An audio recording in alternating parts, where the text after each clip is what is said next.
Hi, welcome back to Shawnee Hill's Workshop. So I let the paint dry last night and then most of the day today, and it is nice and good looking. It's dried really good.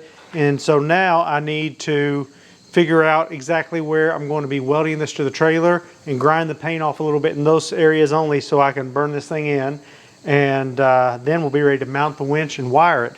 I'm pretty excited about the way we're going to wire the winch up. So stay tuned and watch for that. It's pretty cool. All right, I'm going to get some measurements on the trailer where the supports are at, and we'll get this thing ready to be burnt in. So the two main areas that I'm going to be attaching this are right in the center, a 4-inch spot here, because there is a 2x4 main piece of structure going up behind the sheeting. So I'm going to grind through that sheeting back to the 2x4 and weld between here and there. And then on the two ends, I'll be putting really big beads around there.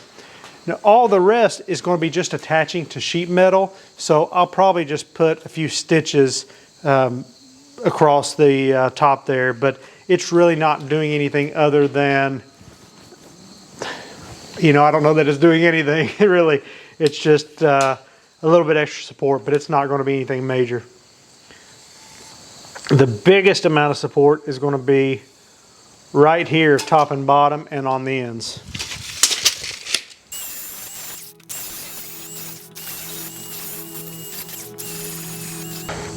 Tonight I leave familiar for the great unknown. Got a couple broken arrows and my hair is grown since you saw me last. Talking on an old flip phone. Today I shed the skin of who I used to be. Got Sinatra on a 45, I'm buzzing like a bee. Just hoping you'll come fly with me. I took a Greyhound down to Georgia, then a rental up to Maine. But how I hope for California in the spring.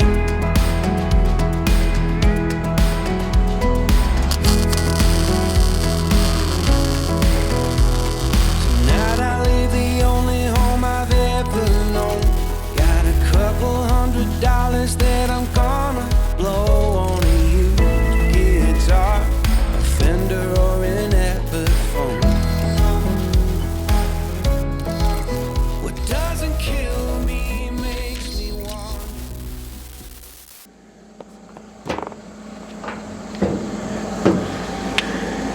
It's projects like these where I'd really love to have a 240 volt welder.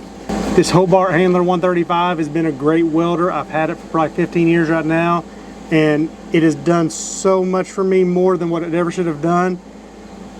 But I would really like to have the, I think it's the 185 steps up to 240 volts. I just think it could have a lot more power when burning in some thicker metal like this. So I've pretty much got all the easy stitches done, and everything else is going to be vertical or underneath, and I don't like welding upside down, so we'll see what we can do there. I'm pretty happy with the stitches up above. I'm getting really good penetration. For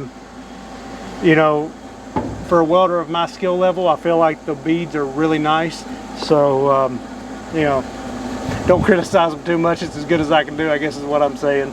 So we'll get this finished out and then get ready to start mounting the winch. What the future will bring. But how I hope for California in the spring. Open road now. Gonna find a place where my heart. Nothing like welding upside down. I was helping a buddy out once. He had a exhaust that needed to be welded up, big Dodge Ram, and I had a good bead going, and a big slag went down and landed on my sweatshirt, and I should have been wearing leathers and I wasn't. Oh man, that lit me up. I won't make that mistake again. So now I try to keep my body back as much as possible. Make sure I got leather on my arms, on my hands.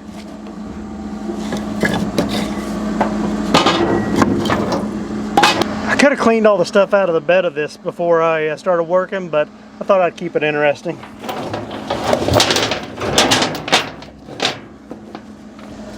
I got to give you guys as much material as possible to make fun of me over and tell me how bad I did it.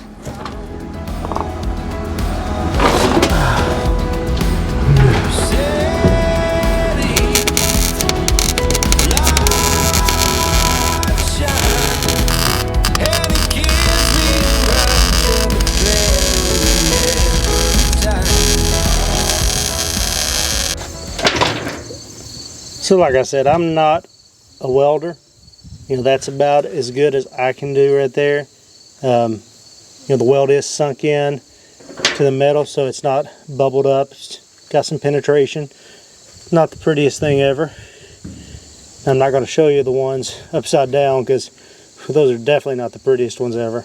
Anytime anybody ever asks me if I can weld, I give them the same answer as I do when we're talking about being a mechanic. I say I'm a really good carpenter.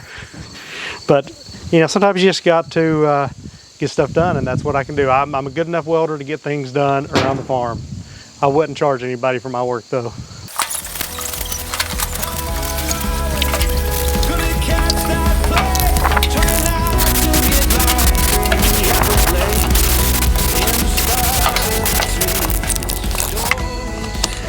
Alright, we'll let that dry and then we'll mount the winch.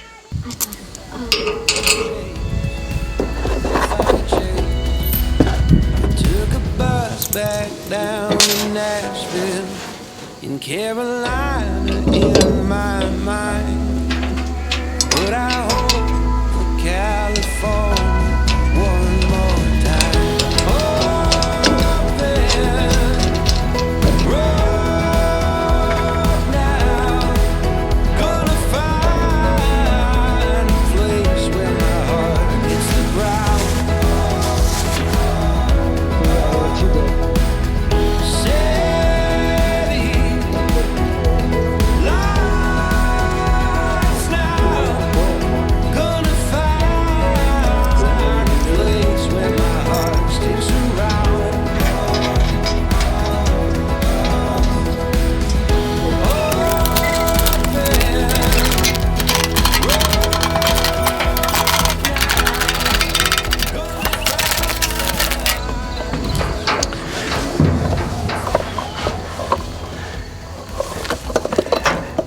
I haven't figured out exactly where I want to mount the control box. You know, I could easily mount it to one side or the other, but I really don't want it inside of the trailer. I'd rather have it on the outside of the trailer so I can plug the controller into it easily without getting up in here. So I'm going to ponder on that for a little bit. I may drill a hole through the front wall here just above the frame and put a grommet in there and run all the electrical into here. I'm just not sure yet, but I really want to just fire this thing up and make sure everything works, so I'm going to temporarily hook it up. Thankfully, the person who unhooked it used color-coded zip ties to the lug that matches the color-coded zip tie on the wire. So that was very thoughtful, makes it a whole lot easier. So we'll get this thing wired up and get some jumper cables and test it out. All right, well, it's time to wire up the winch and give it a test run. And I bought something off Amazon that I think is going to be pretty cool, and I want to share it with you. So I'm going to open it up here. This is not just regular jumper cables. I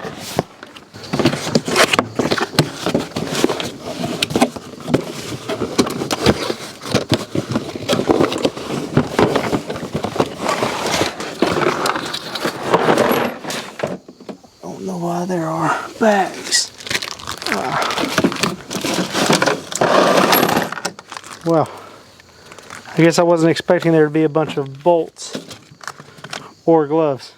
Kids, you want some gloves?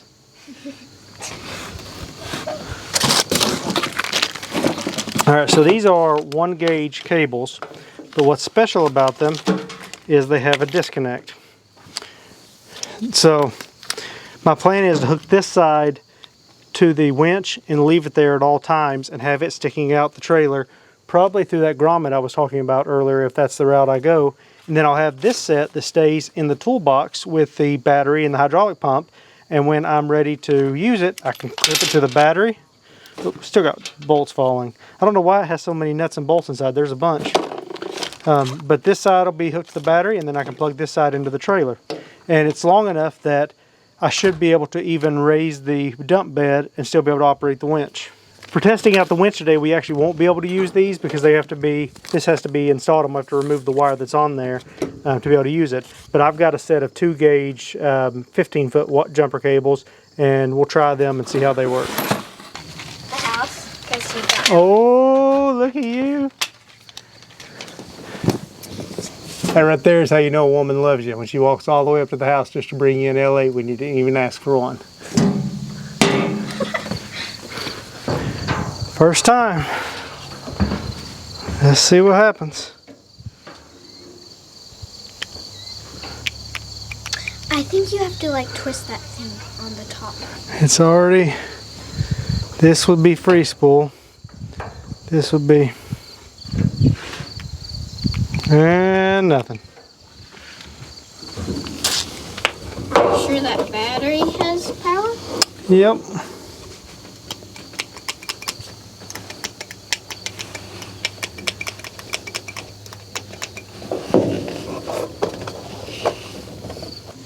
It's possible it's in the solenoid box. It's possible that we just got something not making a connection. There's a lot of things.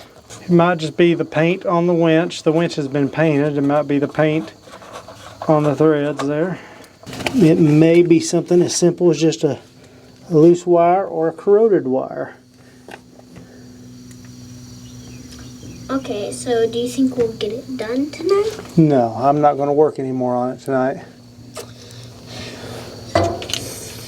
I know you wanted to see it run, but there's no reason for us to kill ourselves trying to make it work tonight.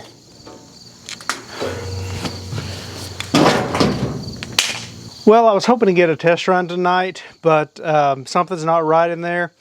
I'm thinking that there is either a bad connection, a rusted terminal, something like that. It may also be that the terminals need to be cleaned up here because it had been painted and there's some overspray on there. I'm not going to do any checking or anything tonight. I'll probably wait till tomorrow to look into that, or maybe a few days from now. But I just need to go through, check all the solenoids, make sure they're actually getting power, trace back everything. My bet is it's probably just an issue with the power, but we'll see. Eventually, I would like to upgrade this to the new style box that doesn't have the solenoids, but we'll have to wait a little bit on that. In the next video, hopefully by then I'll decide how I want to mount the box.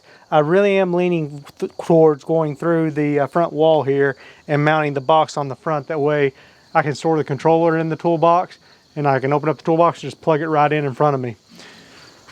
Let me know in the comments what your thoughts are, how you would do that. Also let me know in the comments, you know, what you would recommend I do for looking for the issue with the power here.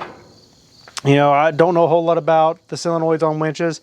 I have tested a few here and there, and I know there's ways you can jump them and test them, so I'll look online for that. Well, like I always say, if you like these kind of videos, hit that thumbs up button. If you don't like these kind of videos, hit the thumbs down button. Either way, let me know why so I can try to get better.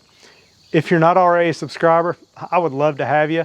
Click that subscribe button, and if you'd like to get notified every time I put out a new video, click the bell for notifications. Well, thanks for watching, and we'll see you next time.